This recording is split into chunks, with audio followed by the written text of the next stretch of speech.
Hi everyone and welcome back to my channel. Please click like and subscribe to my channel as this motivates me to create the new content for you. Today I'm launching a mini series of videos about greenwashing. Together with you I want to explore what it means and when it can occur, what are the forms of the greenwashing, and what is international law saying about greenwashing.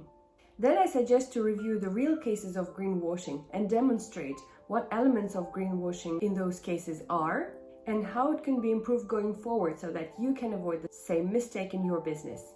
The Cambridge English Dictionary defines greenwashing as activities that make people believe that companies doing more in sustainability than it really is. The European supervisory authorities in their definition of greenwashing refer to the cases where sustainability-related statements, declarations, actions or communications do not clearly or transparently reflect the sustainability profile of the company, its products or services. This practice can be misleading to consumers, investors and other market participants. Greenwashing can occur in any company and anywhere within the company, no matter how big or small. Greenwashing can occur intentionally or unintentionally. It can be found in any communication of the company, marketing materials, packaging, RFPs, corporate statements, declarations, websites, social media, and so on. So how and when does it happen? The first one and the most usual one is when ESG or sustainability-related claims are not substantiated with relevant evidence due to the lack of policies and processes. Then it can happen when policies and procedures are not followed by the company employees. This is due to the lack of monitoring and insufficient controls, or when oversight by relevant internal committees or external providers is ineffective due to poor governance. This can also happen when employees are overly enthusiastic, describing their ESG and sustainability achievements without understanding the limitations. This is due to the lack of expertise and knowledge. Greenwashing can also happen when eco-labels are used inappropriately.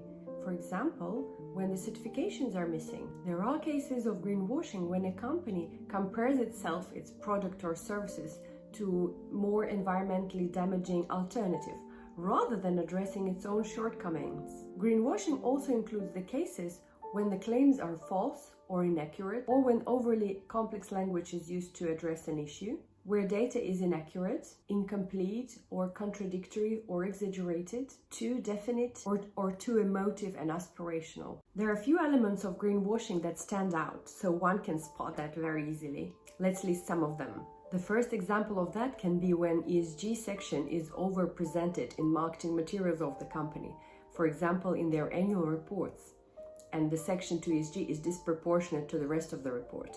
The second most frequent case is when the company overstates the significance of ESG award or external certification. For example, when company gets BREEAM certification for an asset or becomes a B Corp, and they just dwell on this.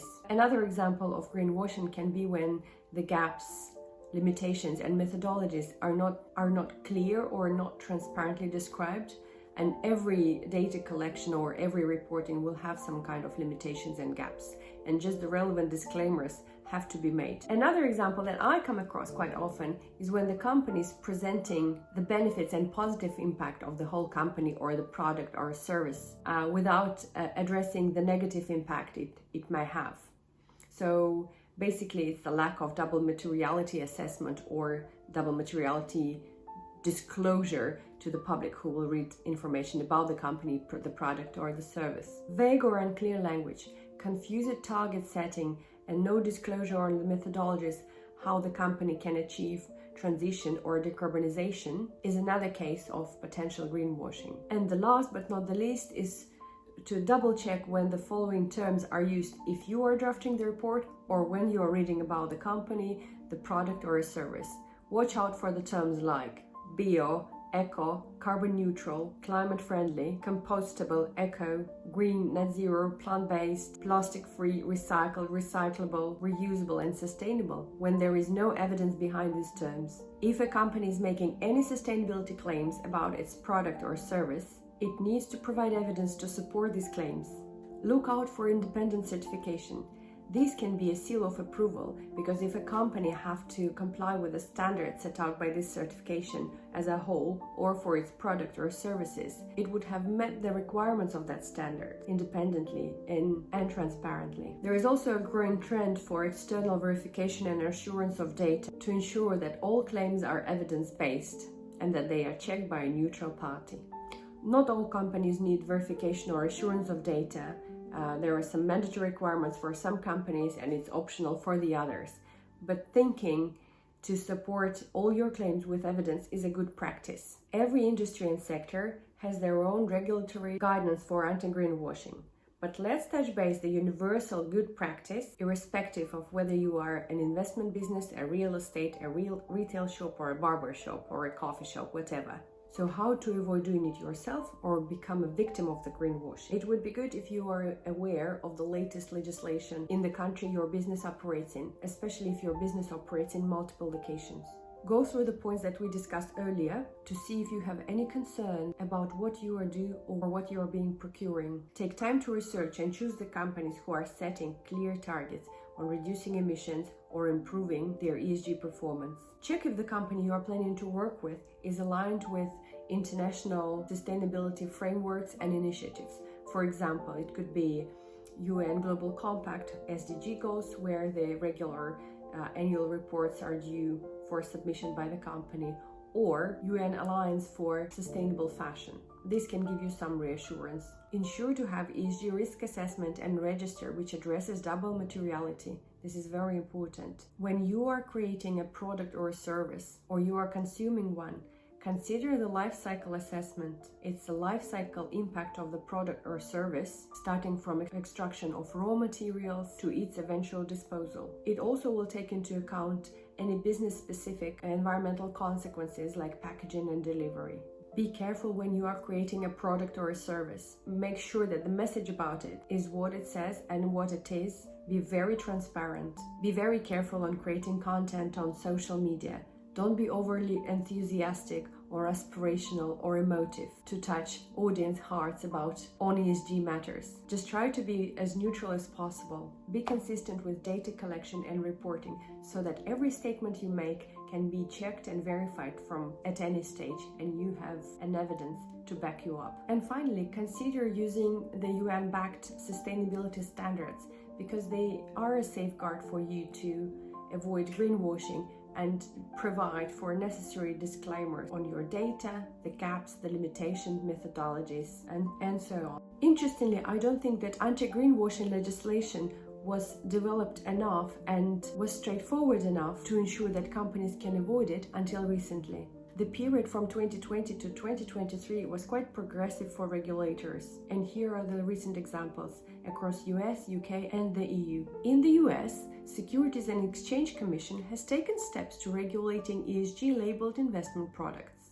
In 2022, a 20-years-old names rule was amended, which aims to prevent fund names from misrepresenting the fund's investments and risks. Beyond regulation, Securities and Exchange Commission was also responsible for the launch of Climate and ESG Enforcement Task Force in 2021.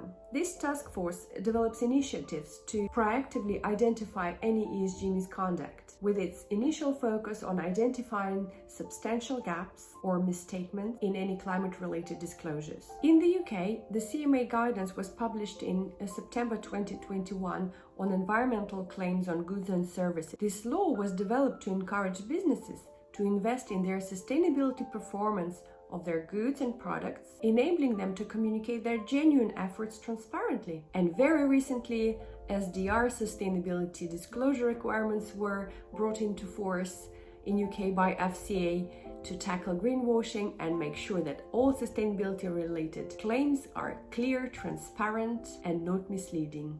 The EU has the most advanced legislative environment, but complexity of some frameworks brought a lot of confusion in compliance by the companies. One of the most important regulations to address greenwashing in the region is SFDR, Sustainable Finance Disclosure Regulation. It aims to combat greenwashing by addressing ambiguity around so-called sustainable product labels. by implementing disclosure requirements across a lot of ESG metrics at both entity and product levels. This one is predominantly for financial participants and financial markets. On the contrary, CSRD, which stands for Corporate Sustainable Directive, aims to strengthen reporting and disclosure requirements for climate and environmental performance. They have recently introduced a new requirement to make sure that the independent third-party assurance is engaged to support any environmental claims done by the company. Another framework or taxonomy, the EU taxonomy, is another great guidance how to avoid greenwashing. This taxonomy is the framework that outlines 6 environmental objectives and 4 overarching conditions that an economic activity must comply with to qualify as environmentally sustainable. I will make a separate video on EU taxonomy as this is a broad subject and it deserves a separate video. Obviously, there are other laws and regulations across all the continents which cover different regions: Europe, Middle East, Asia, Africa, and they apply locally to the companies and the products and services they produce. And they will be adhering to the same principles that we just discussed. So why bother about greenwashing? It's very important to prevent greenwashing, as it undermines all the credible efforts that companies and people put to reduce the emissions and address the climate risks. Through inaccurate marketing and claims, greenwashing misleads the public, the customers and the investors, putting at risk the trust, ambition and the actions needed to secure a sustainable planet. Say no to greenwashing. Thank you. Bye-bye.